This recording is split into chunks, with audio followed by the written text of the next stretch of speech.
Good morning, everyone.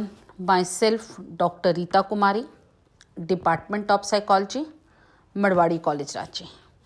Semester 1 के students के लिए यूनिट 4 मेमोरी एंड फॉरगेटिंग, उसमें पढ़ना है फॉरगेटिंग, विस्मरण, विस्मरण के नेचर, स्वरूप, परिभाषा एवं कॉजेस, कारण।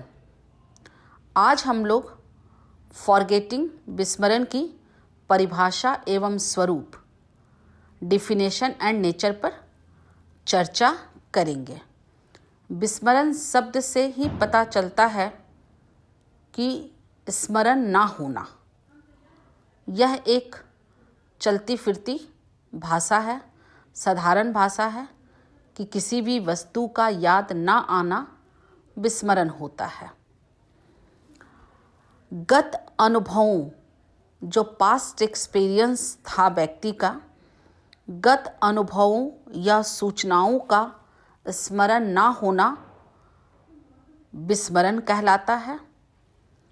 स्मृति धारण क्रिया, रिटेंशन या स्मृति चिन्हों, मेमोरी ट्रेस पर निर्भर करती है। किसी विषय को सीखने से मस्तिष्क में एक स्मृति चिन्ह बन जाती है। बाद में इन चिन्हों के सहारे उस विषय को याद करते हैं, लेकिन समय व्यवधान,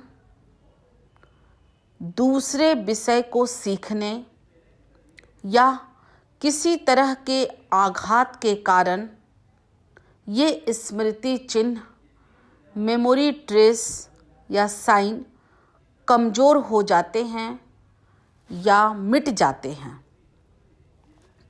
इनके मिट जाने पर हम संबंधित बातें या सूचनाएं याद नहीं कर पाते।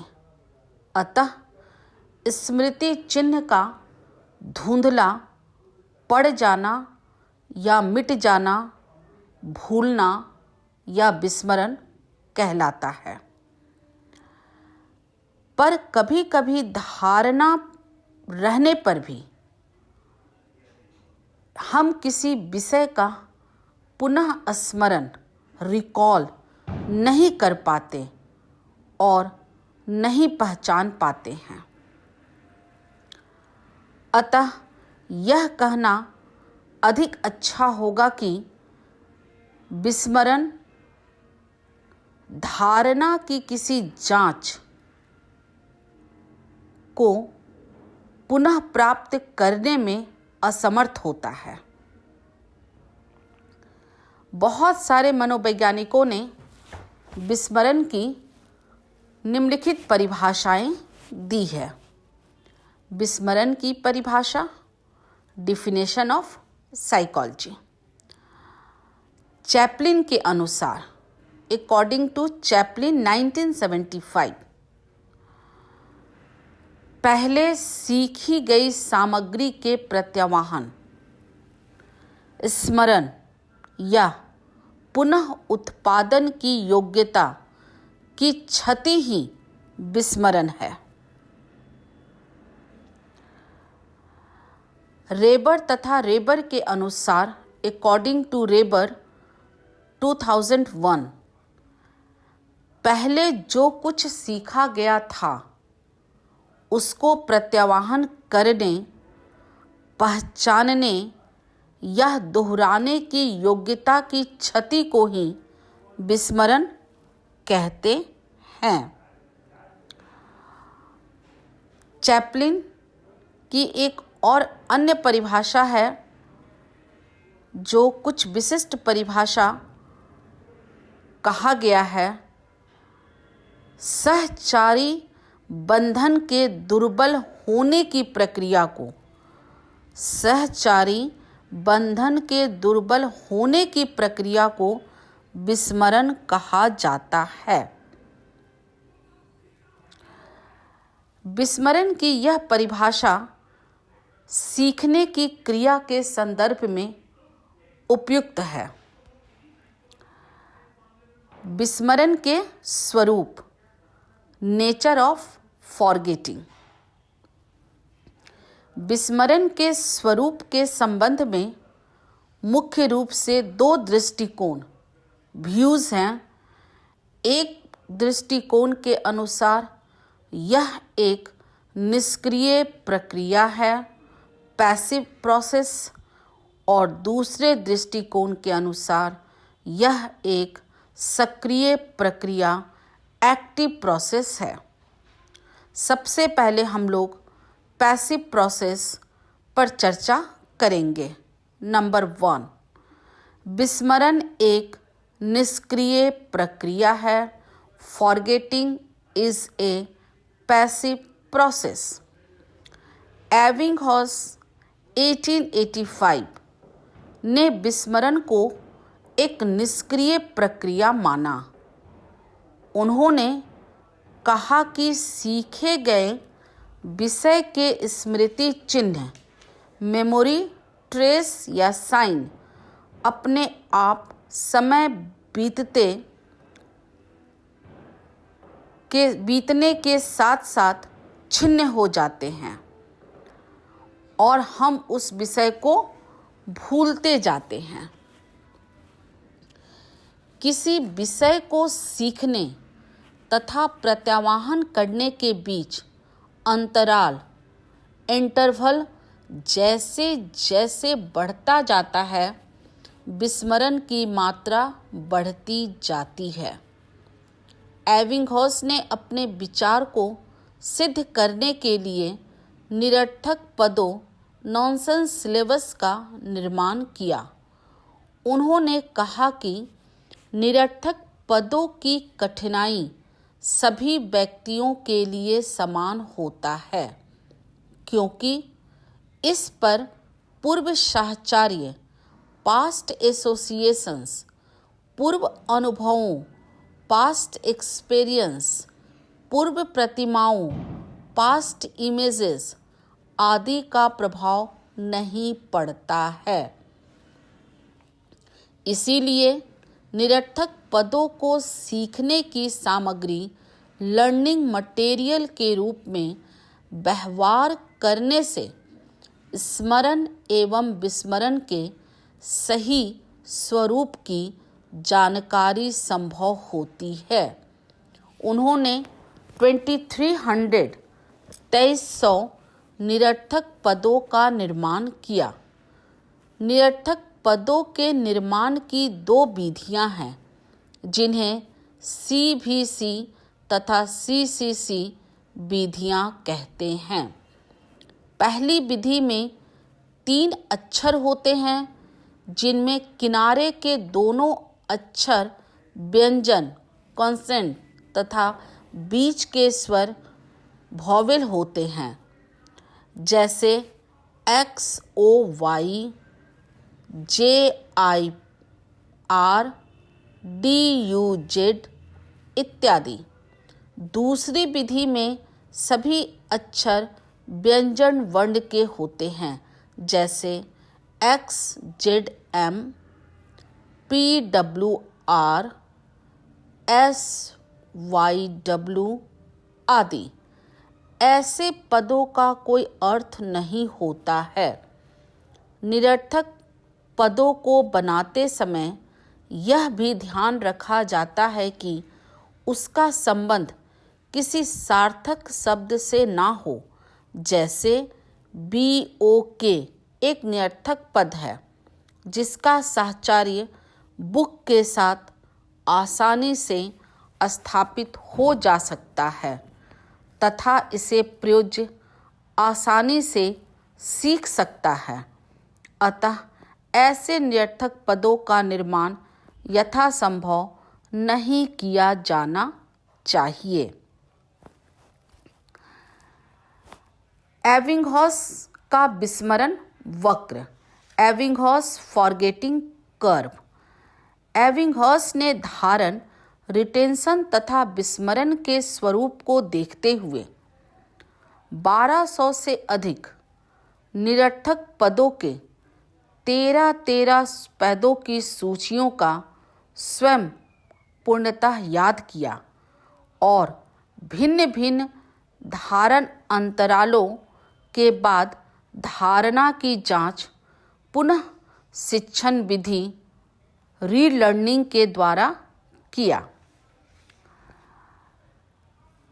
उन्होंने इन आंकड़ों के द्वारा एक कर्व का वक्र का निर्माण किया जिसे एबिंगहॉस विस्मरण वक्र एबिंगहॉस फॉरगेटिंग कर्व कहते हैं।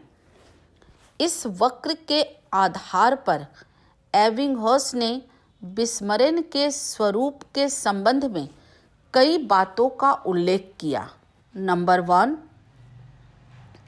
विस्मरण की मात्रा बढ़ते हुए अंतराल के साथ बढ़ती जाती है। जैसे जैसे अंतराल लंबा होता जाता है, धारणा घटती जाती है और विस्मरण बढ़ता जाता है। आधार रेखा की ओर गिरती हुई धारणा रेखा से यह बात स्पष्ट होती है। यह एक टेबल के द्वारा बतलाया गया है। जब डिस्कशन क्लास करेंगे उसमें उस टेबल को दिखाते हुए हम लोग बातें करेंगे। नंबर 2, आरंभ में विस्मरण की गति काफ़ी तीव्र होती है, इसीलिए धारणा रेखा शुरू में बढ़ी तेजी के साथ आधार रेखा की ओर गिरती हुई नजर आती है। नंबर 3, बाद में विस्मरण की गति मंद हो जाती है और यह देखा जाता है कि पहला दिन 72% विस्मरण हुआ तो 31 दिनों के बाद 79% ही विस्मरण हुआ। नंबर 4, विस्मरण कभी भी 100% नहीं होता। दूसरे शब्दों में सीखे गए विषय की धारणा कुछ न कुछ अवश्य रह जाती है, इसीलिए धारणा रेखा आधार रेखा से सटी हुई नहीं होती है।